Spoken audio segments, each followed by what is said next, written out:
롯데홈쇼핑 뇌물 혐의를 받고 있는 전병헌 전 청와대 정무수석이 조금 전 검찰에 출석했습니다. 네, 한편 국민의당은 내일 끝장 토론을 앞두고 친안철수계와 반안철수계 간에 전운이 감도는 분위기입니다.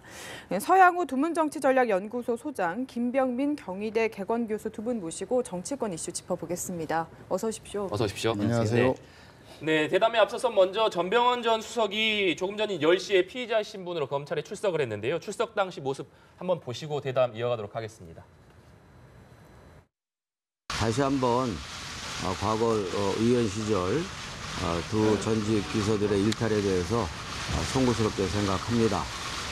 그리고 무엇보다도 청와대에 많은 누가 된 것 같아서 참으로 안타깝고 참담한 심정입니다. 그러나 다시 한번 분명하게 말씀드립니다만 저는 그 어떤 불법에도 관여한 바가 없습니다.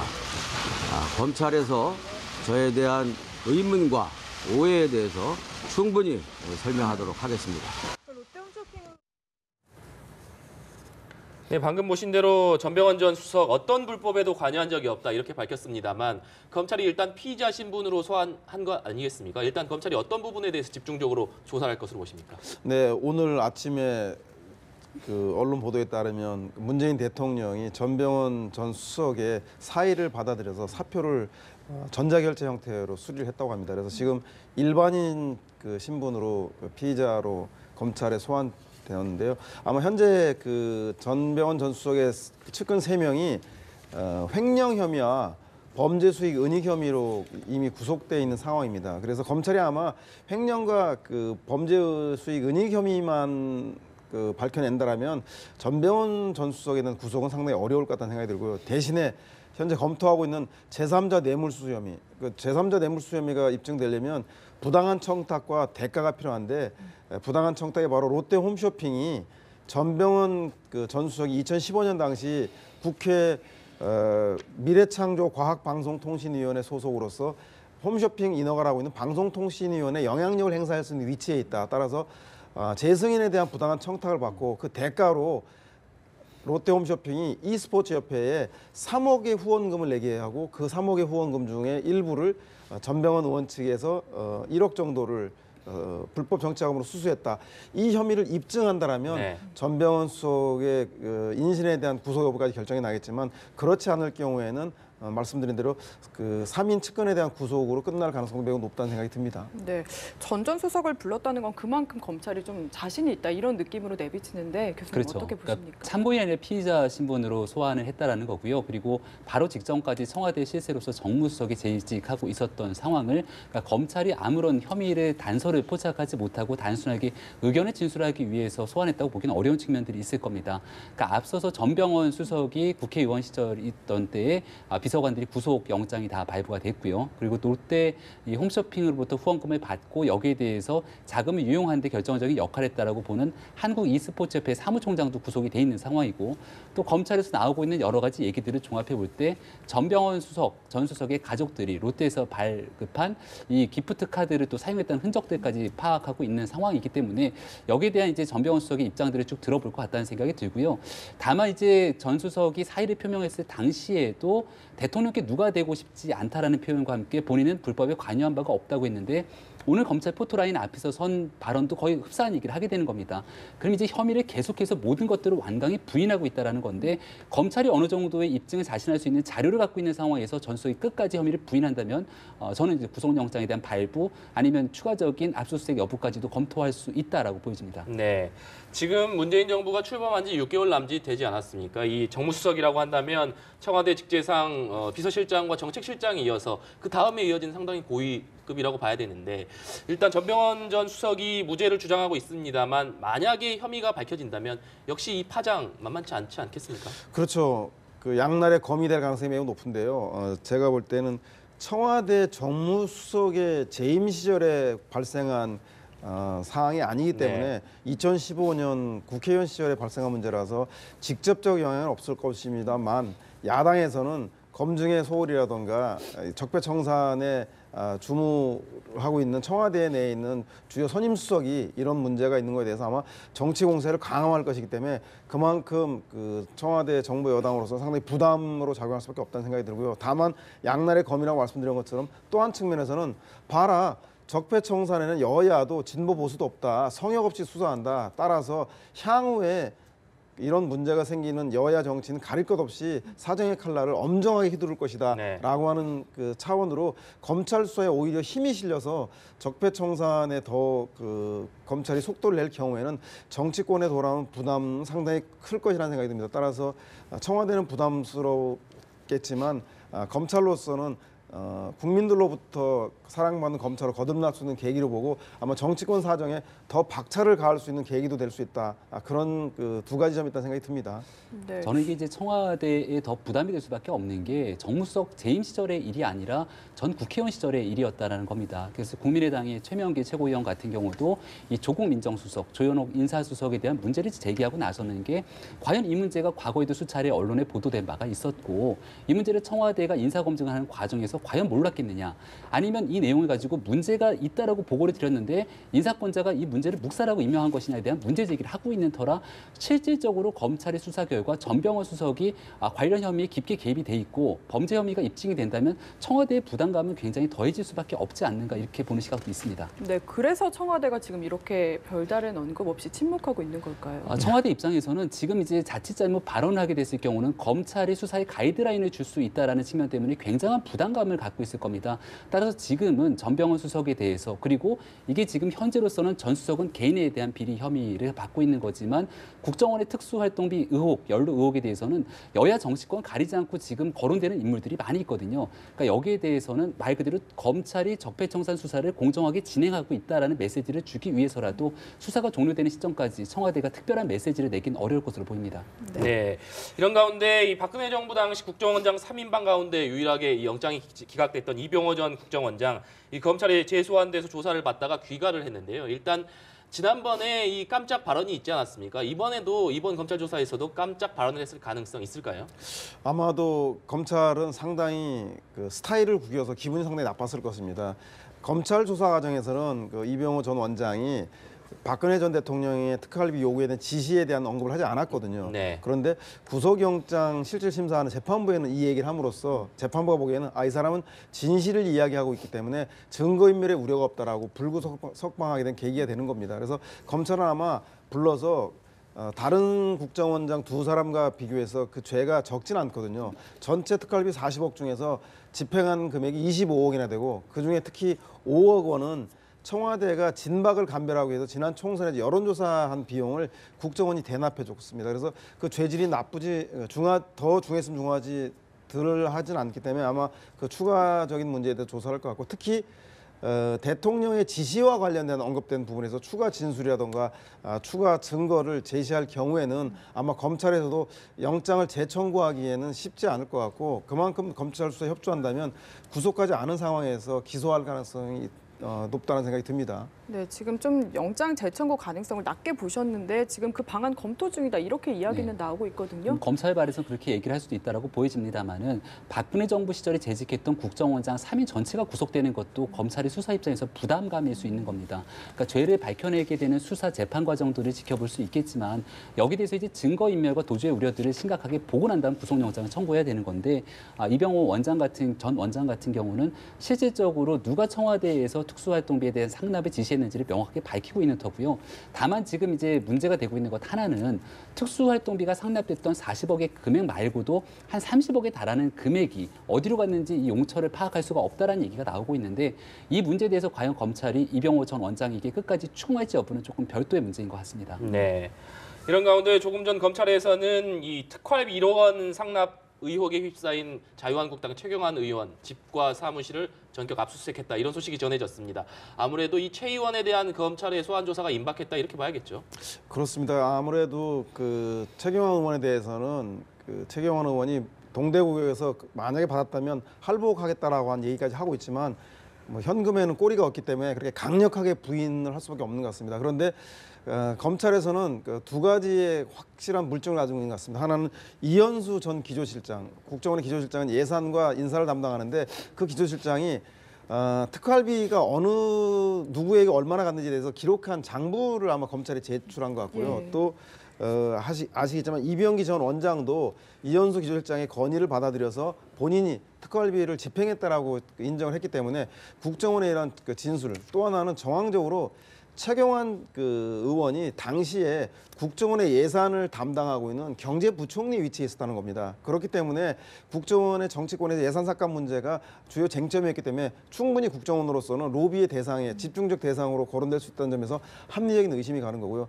따라서 이 두 가지 면으로 볼 때 검찰에서 확고한 그 심중한 물증을 가지고 추가적인 압수수색이라든가 소환 조사를 검토하고 있기 때문에 아마 이번에는 최경환 의원은 쉽게 그 혐의를 벗어나기는 어렵지 않겠나 싶은 생각이 들고, 또 한 측면은 과연 그 소위 말해서 이현수 기조실장의 리스트에 최경환 의원만 있겠는가, 다른 사람은 없겠는가, 나 지금 떨고 있는 이런 말처럼 이 전체가 여의도 정치권으로 퍼질지에 대한 여부 또한 매우 관심이 높아지는 지점이라 할 수 있겠습니다. 네. 이 아무래도 이 최경환 의원이 이 친박계의 좌장이기 때문에 이 특활비 불똥이 친박계로 튀는 모습 아니겠습니까? 그러니까 추가적으로 구여권 인사들이 이렇게 튈 수도 있는 거고요. 지금 언론에서 보도되고 있는 일각의 내용은 정보위원회에 재직하고 있었던 여야 의원에 대한 이야기가 나오고 있는 터라 이건 지금 특수활동비 수수 의혹에 대한 수사는 여당과 야당을 가리지 않을 거다라고 보여지는 거고요. 뭐 최경환 의원을 비롯한 친박계 의원들에 대한 이야기가 나오는 건 아무래도 박근혜 정부 시절에서 일어났던 일이기 때문에 국정원의 특활비가 누군가에게 전달이 됐다면 정권의 실세들에게 전달됐을 확률이 높다는 것 때문에 가능성이 높아진다라는 거고요. 네. 근데 검찰이 지금 이 같은 수사의 속도를 좀 버리고 있는 부분 중에 대한 가장 중요한 원인은 변창훈 검사의 수사를 받던 도중에 사망이 아닐까라는 생각이 드는 겁니다. 그러니까 말 그대로 검찰이 정권의 하명 수사를 하고 있다. 그리고 무리한 수사 때문에 지금 검찰 내부에서 동요가 일어나고 있다는 부분들을 무마시키기 위해서 과거에 좀 묵혀놨던 그 사건에 대한 자료들을 끄집어내 갖고 여당과 야당을 가리지 않을 정도의 지금 사정 정국에 들어섰다라는 분석들이 있는 건데요. 과연 이 수사의 칼끝이 적정 수준에서 머물게 될 것인지, 아니면 검찰이 본연의 기능으로 돌아가서 만약 적폐를 청산하기 위한 수사를 하기 시작했다라면 끝을 봐야 되는 건데 그 끝을 어디까지 볼 수 있을지는 아직 결정이 나지 않은 상황이 아닌가 저는 이렇게 보여집니다. 네.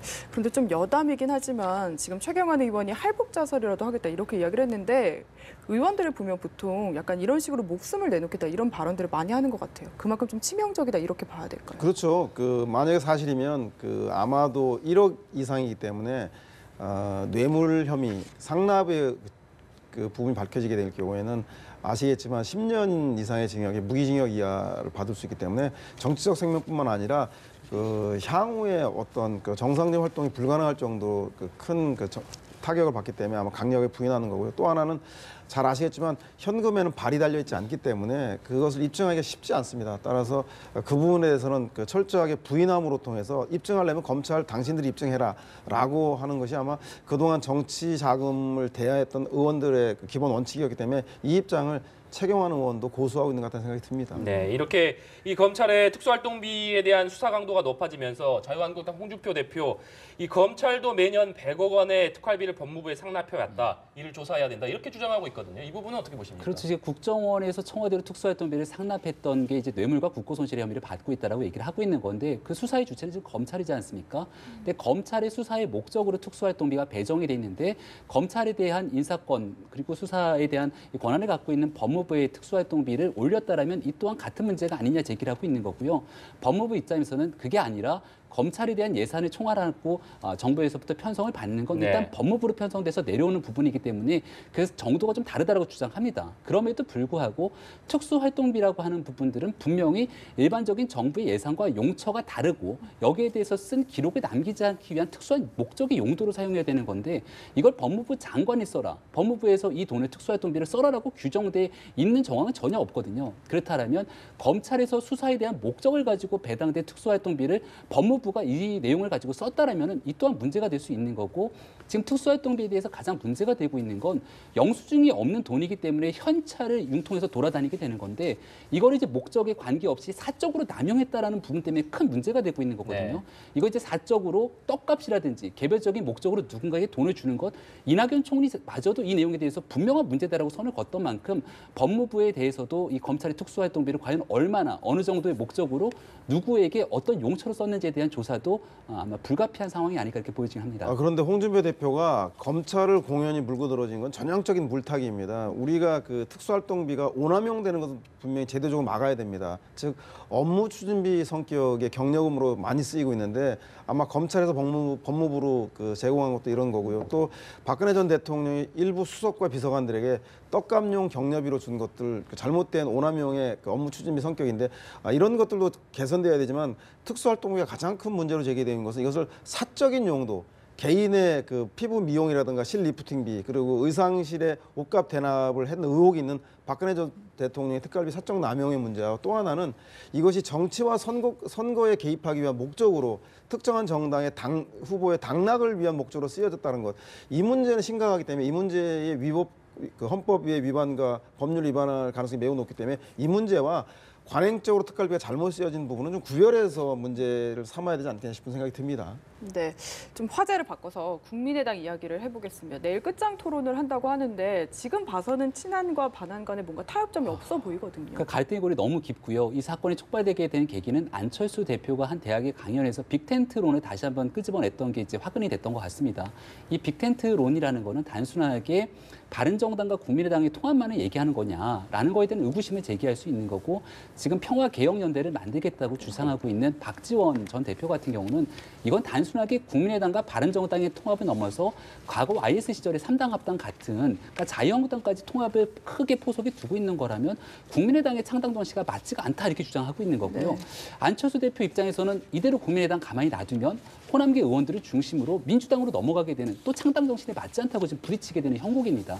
결국은 이 문제가 내일 그 의원총회에서 끝장 토론한다고 저는 문제가 풀리진 않을 거라고 보는 게 바른정당이 한때 갈라서냐 마냐를 두고 끝장 토론 벌였지만 이미 입장을 정한 상태로 끝장 토론 되면은 끝장 토론이 될 수가 없는 상황이거든요. 가장 핵심적으로 1차적인 관문은 국민의당과 바른정당의 통합 논의를 두고 벌이는 논쟁인데 그렇다면 통합의 상대 측인 바른정당은 이 문제를 어떻게 바라보는 것이냐. 바른정당도 유승민 대표가 있지만 11명의 의원들이 똑같은 생각은 아니거든요. 따라서 바른정당의 입장과 이 부분들이 너무 묘하게 얽혀 있는 상황이라 한 12월 달까지 시간을 갖고 이 문제를 끝내기에는 시간이 너무 촉박하고 분란이 좀 증폭될 수 있는 확률이 더 높지 않나 저는 이렇게 봅니다. 네, 지금 이미 뭐 심리적 분당 상태다 이런 얘기까지 나오는데 역시 가장 큰 관심은 그렇다면 실제로 당이 쪼개질 것이냐 이 부분 아니겠습니까? 어떻게 전망하십니까? 저는 분당과 탈당 등 이혼 단계는 아니라는 생각이 들고요. 지금 부부가 대판 싸워서 각방 쓰는 별거 상태가 아닌가 싶은 생각이 드는데요. 왜냐하면 국민의당 내에 비례의원들이 있습니다. 네. 이 비례의원들을 두고 국민의당을 두고 나가는 것이 가장 나가는 사람들이 소수로 전락할 수밖에 없는데 그렇기 때문에 오히려 호남 출신의 의원들은 평화개혁연대를 만들어서 안철수 대표가 나가라 바른당과 통합하려면 그런 싸움으로 바뀌고 있습니다. 그도 그럴 것이 국민의당 내부에 있는 호남계 의원들의 상황이 실제로 생각보다 복잡합니다. 왜냐하면 민주당으로 가려고 해도 민주당은 아시겠지만 집권 여당으로서 의원 빼오기라던가 인위적 정계 개편에 대한 역풍에 대한 부담이 상당히 크고 문재인 대통령 또한 인위적인 정계 개편에 대단히 부정적입니다.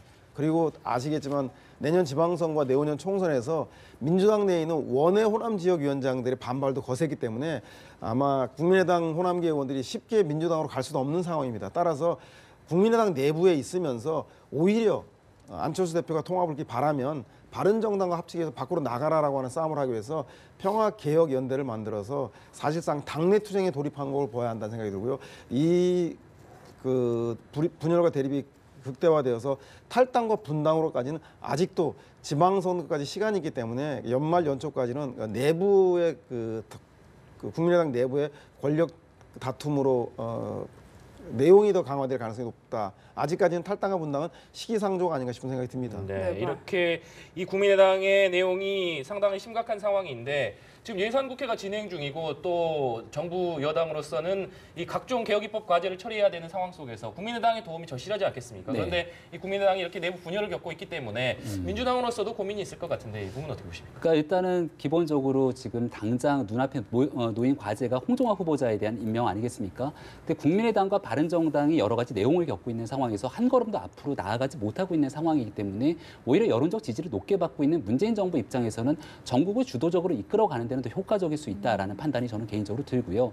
그럼에도 불구하고 예산안 처리라든지 그리고 개혁 법안들을 통과시키기 위해서는 일단 한국장의 비협조적인 과정 속에서 국민의당의 협조가 거의 필수적인 네. 상황입니다. 따라서 전병헌 수석이 사임하고 난 뒤 정무수석 자리가 비어 있는데 여기에 대한 임명을 놓고도 고심이 깊다라는 얘기가 나오거든요. 아마 이 부분은 야당과의 관계 속에서도 특히 국민의당의 관계를 어떤 방식으로든지 간에 슬기롭게 끌고 올 수 있는 인사에 대한 추천이 제 첫 번째 과제라고 보여지고요. 그걸 토대로 아마 내년도 선거 과정에서 국민의당이 바른정당과 더 나아가서 자유한국당과 선거 연대라도 하게 돼서 1대1 구도가 되는 날에는 굉장히 그 민주당 입장에서도 골치 아픈 상황이 될 수밖에 없기 때문에 국민의당과 정책연대 등에 대한 시동을 걸기 위한 노력을 이어가지 않을까 이렇게 봅니다. 네, 오늘 이야기는 여기까지 듣도록 하겠습니다. 지금까지 서양호 두문정치전략연구소 소장 김병민 경희대 개건교수 두 분과 함께했습니다. 감사합니다. 감사합니다.